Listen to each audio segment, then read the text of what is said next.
गणेश जी की छोटी सी कहानी। गणेश जी को भी किसी शुभ कार्य करने से पहले इनको प्रणाम किया जाता है। आज पूरे भारतवर्ष में कोई भी शुभ काम हो बिना गणेश जी के पूजा और आराधना के बिना पूरा नहीं हो सकता है। साथ ही भगवान श्री गणेश को शिव के विघ्नहर्ता का दर्जा दिया गया है। लेकिन हो सकता है कि आप लोगों में से बहुत से लोगों को यह बात नहीं पता होगा कि भगवान शिव ने कब और गणेश जी को विघ्नहर्ता का तोहफा दिया था। इसलिए आज की कहानी इसमें हम लोग गणेश जी के बारे में जानेंगे। तो चलिए आज गणेश जी की कहानी की शुरुआत करते हैं। श्री गणेश जी और साथ पार्वती माता की कहानी। एक दिन की बात है। माता का वाह घर में अकेली थी और उस वक्त घर में कोई सेवाएं नहीं थी गणेश के अलावा। पूनम राम लेकिन माता पार्वती जी को स्नान करने के लिए जाना था, इसलिए उन्होंने गणेश को बुलाया और कहा, मैं स्नान करने जा रही हूँ, तुम बिना मेरी अनुमति के, बिना किसी को मेरी अनुमति के बिना अंदर नहीं आने देना। ऐसा कहकर गणेश बोलता है कि मैं बिना आपकी अनुमति के किसी को भी अंदर आने नहीं दूंगा। ऐसा कहकर बाल गणेश दरवाजे के पास खड़े थे और माता पार्वती ने उन्हें बुला लिया कि ऐसा नहीं चलेगा, तुम मुझे वचन दो कि कोई भी अंदर आ नहीं पाएगा।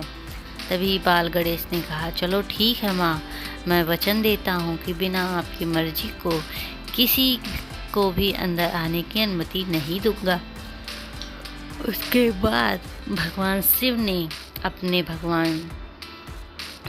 घर पे आए थे, मतलब कि माता पार्वती के वहाँ आए थे, क्योंकि बाल गणेश माता पार्वती और भगवान शिव के पुत्र थे।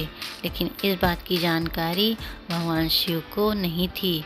जैसे ही भगवान शिव घर के अंदर आने वाले ही थे, तभी बीच रास्ते में भगवान शिव को गणेश जी ने रोक लिया था और कहा कि मेरी माता का अनुमति है कि कोई अंदर ना जाए। यह सुनकर भगवान शिव ने पूछा कि ऐसी क्या बात है जो तुम मुझे घर के अंदर जाने से रोक रहे हो। तभी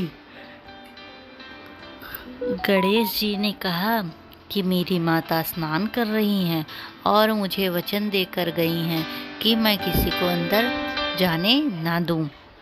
तभी भगवान शिव बहुत ज़्यादा क्रोधित हो जाते हैं और वह अपनी त्रिशूल निकालते हैं और गणेश जी का गला काट देते हैं। जैसे ही माता पार्वती स्नान करके बाहर आती हैं, वह गणेश जी को इस हालत में देख के हैरान हो जाती हैं और कहती हैं कि आपने यह क्या कर दिया, आपने तो हमारे पुत्र को आपने तो हमारा पुत्र था, ये आपने क्या कर दिया। भगवान शिव ने कहा, मुझे क्षमा कर दो, मुझे नहीं पता था कि यह कौन है, या मुझे अंदर आने से रोक रहा था, इसलिए मुझे गुस्सा आ गई और मैंने उसका सर काट दिया। माता पार्वती गुस्सा हो गई और कहने लगी कि मेरा पुत्र मुझे वापस किया जाए। इतने में भगवान शिव ने सोचा कि मैं तो इसे दोबारा उसी सर से नहीं जोड़ सकता, लेकिन अगर तुम कहो तो मैं किसी दूसरे की सर इसके गर्दन पे जोड़ दूं तो बेटा जिंदा हो सकता है। माता पार्वती ने अपनी सहमति दिखाई और कहा, ठीक है, मेरे पुत्र को जीवित किया जाए।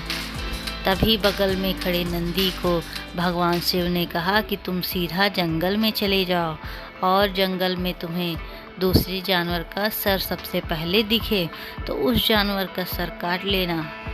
नंदी ने तुरंत जंगल का रुख किया और वह जंगल में जानवर को ढूंढने के लिए चला गया।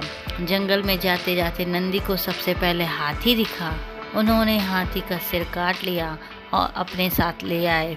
तभी भगवान ने अपने साथी के सर को गणेश के सर पर जोड़कर उसे जिंदा कर दिया। यह देखकर माता पार्वती ने कहा कि मेरा बेटा कैसा लग रहा है।